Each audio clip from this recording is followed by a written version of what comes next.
It is. It is.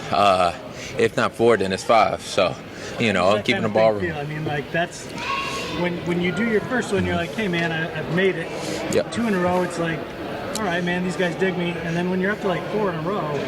The thing is, I'm steady getting better and steady my momentum going. So I knew once I got that first one that I was going to make the most of that opportunity. Once I got the next one, I'm going to make the most of that and the most after that. And this is no different. So after this, it's only prepping me for the big fights anyway. I prefer 5 rounds. I feel like I'm better in a 5-round fight, and the more experience I get, the better. It must be used to it. Yeah. I mean, this is all kind of the same thing. At the end of the day, the fighting is what matters. That's what I focus on. That's the only thing that this really kind of just give me a break. So I have fun with it. I enjoy it. It is what it is. The most thing I look forward to in doing these main events is that 5 rounds. Does the fighting on the last big Fox card before the UFC jumps to another network mean anything to you? Oh yeah, it's huge. It's huge. That's for a young kid like me coming from Detroit. I remember we only had 2, 4, 6, and 7, and now I get to headline one of the biggest promotions in the world, and it's a big honor for me. It's historic, but I'm taking it all in stride, and I'm taking it at the same, and I'm gonna show up on Saturday and put on a good show. How will the Fox deal be remembered, and what are you expecting from the ESPN deal? I think the Fox deal was huge for the sport. It really kind of got us mainstream for sure. I remember when it first was announced, I was still trying to get into the sport really, and that was the time I was like, oh, okay, this is really something big. And now with us moving on to ESPN, it's just going to be something even bigger. So the good thing is, I feel like, the UFC started in 1993. Same year I was born, so I feel like I'm growing along with the sport, and it makes me excited for it. How are you feeling just 3 days out, physically, mentally? I'm in a good place. I'm happy. I'm still smiling. I got a weight cut coming ahead of me. I'm confident going into the weight cut. I'm even more confident going into the fight. So I'm enjoying myself. I got to sweat a little bit for the people, and show them some flash here and there, and I'm going to leave it up to them to decide who they think going to win. And then after Saturday, I'm going to leave it for the rest of the world to decide who the real champion is. Can you give us a number right now? I know everyone's going to ask you how's your weight. I'll be honest with you, I don't even know. Like, even the UFC, they've been asking me. I had purposely not checked it just so I can avoid.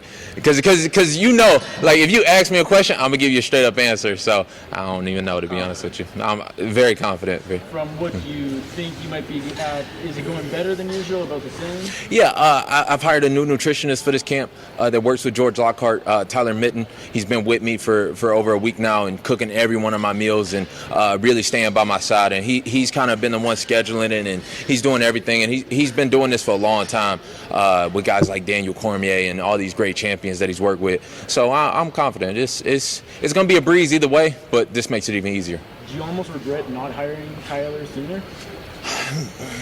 In hindsight, I guess that's maybe, but you only grow through experience. So I wouldn't have known if I didn't know. You know what I mean? Earlier this week on Monday, on the MMA Hour, you said you wanted to send Al back to the prelims. Yeah. Al kind of just shook it off, saying there's no issue between you. You're just building the fight. Is there an issue, or is that just building the fight? It's not necessarily me and him just don't mesh together. We just don't, we just two different types of people. I just don't like his style. I don't like, I just don't dig him too much. So I feel like his voice is already big enough.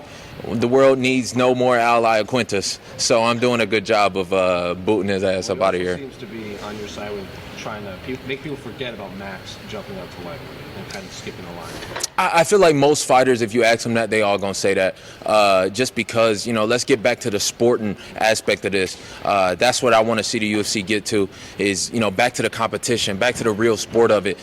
When you got guys like win one fight and then all of a sudden, jump up into a super fight and all that, that's not how you build real champions. And it's really, to be honest, it's unfair for Max. Max is somebody I got a lot of respect for. He set the bar real high last week. And it's unfair for him to even ask him to compete with guys like me. I'm just too big, too strong, and it's just not going to go the way that people think it is. Was it too late? You talk about you don't want to see the UFC go in that direction. I mean, doesn't it feel like it's already there, kind of? It's eras to everything. It's periods of everything. You had to have that time where there was these big super fights and everybody wanted to be in a money fight and a super fight and all this. But again, it's periods. You have to build up to those things. So I think I look in things in a different terms than other people. I'm looking at this for the very long term. I said it years ago I was going to be here, and I'm going to be here for a long time. So I'm looking very long term, not just how much money I can make right now. They said GSP was coming back and he was coming back to 170 and they wanted you to fight him. I don't know. Now we talking a different game. You know what I mean? Now we talking something else. I called for that George fight a minute ago, and I feel like it could have still been done. We could have headlined Madison Square Garden and made it a big deal. George just don't want to take no challenges. So what can I say? I can't. I've been as respectful as I can to the man while still asking for the fight. He just don't see what I'm seeing. If he was a real champion, he would have took them challenges, just like Anderson Silva's doing now. Go back, fight somebody of the new generation, and really see where you stand. But we'll see. We'll see how it goes. It's going on 5 years since you fought Al the first time.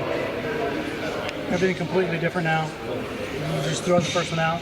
Yeah, I don't even really look at that fight anymore as really a building block. It's like, I'm a completely different fighter. I've had 12 fights since then and taken on much bigger challenges, and I feel like I'm getting better and better each fight. And Al is just another stepping stone into that. He's a tough guy. He can keep pushing forward even when he's getting hurt, battered, bloody, bruised. He's going to put on a good show for Fox, and that's all that matters. In your open workout just now, you did a kicking contest for the fans for the free tickets. Were you nervous at all? Did you have your fingers crossed that they're kicking you, making sure they don't kick the wrong spot? I mean, we don't want no low blows around here. That's just something you can't control. But kicking the body, this body is rock solid. It ain't moving nowhere. So they could have took all day. Ain't no speaker wires taking me out. I ain't no none of that. I'm too young. I'm too light on my feet to be tripping over wires and getting kicked by little kids and shit. I'm world class over here. All right, guys. Thank you. Thank you, Kevin. Thank you.